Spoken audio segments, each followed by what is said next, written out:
Hello बच्चों, 27 जनवरी shift 1 JEE main 2024 का question है।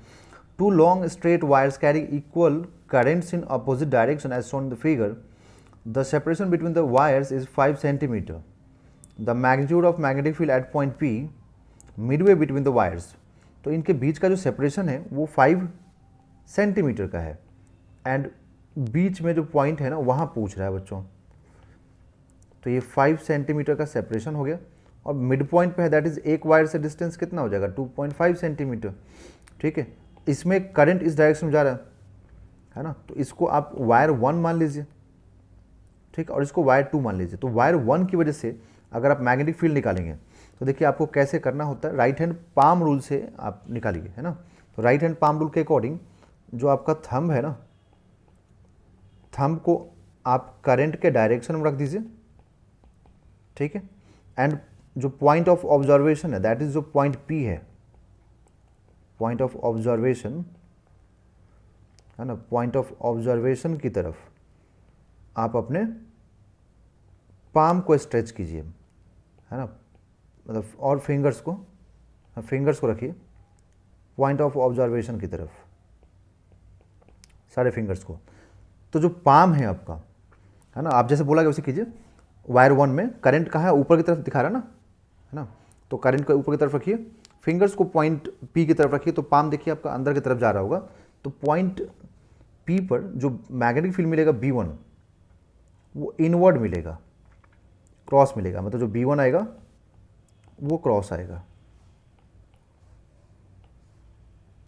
एंड जो वायर 2 है उसका करंट देखिए नीचे की तरफ है। तो नीचे की तरफ थंब को रखिए, वायर 2 की तरफ, 2 में करंट की तरफ रखिए, करंट नीचे की तरफ है ना, तो थंब को रखिए एंड फिंगर्स को पॉइंट पी की तरफ स्ट्रेच कीजिए। तो ये जो यहाँ फील्ड आएगा B2, जो B2 जो आएगा ये भी क्रॉस आएगा, मतलब दोनों फील्ड यहाँ पर ऐड होगा बच्चों। तो हम लोग क्या करेंगे, इन दोनों की वजह से फील्ड निकालेंगे और ऐड कर देंगे। और दोनों में देखिए करंट सेम है ना, दोनों में करंट सेम है, दोनों में डिस्टेंस भी सेम है। तो आपको बी नेट निकालने के लिए क्या लिखना पड़ेगा, B1 प्लस B2। ठीक है, तो आप B1 प्लस B2, दोनों में करंट सेम, दोनों इनफाइनाइट वायर है, कुछ नहीं बोलेगा तो इनफाइनाइट वायर। और बोला भी गया लॉन्ग वायर, दैट मीन्स कि infinite wire, and infinite wire का फॉर्मूला क्या होता है। ठीक है, और दोनों में करंट भी सेम है, दोनों में दोनों का डिस्टेंस भी सेम है, दैट मीन्स कि मैग्नेटिक फील्ड दोनों का सेम रहेगा। तो आप एक का मैग्नेटिक फील्ड लिखिए, उसमें 2 से मल्टीप्लाई कर दीजिए। तो μ0 I upon 2 pi r, where r is the distance, where r is the distance of point of observation from wire, और 2 से मल्टीप्लाई कर देंगे क्योंकि दोनों आपस में इक्वल है। अब μ0 का वैल्यू रखिए, कितना होता है 4 पाई इंटू 10⁻⁻⁷।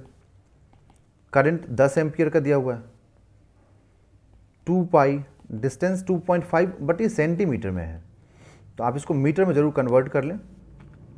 तो कन्वर्ट करने के बाद देखिए ये 10⁻² और ये 10⁻³ हो जाएगा, जो इससे कैंसिल होगा, और ये 2 से कैंसिल होगा, तो यहाँ पर एक 2 आएगा। तो 2 इंटू 2 4, तो 4 इंटू 10⁻⁻4 रिमेनिंग रहेगा, और यहाँ पे 2.5 है।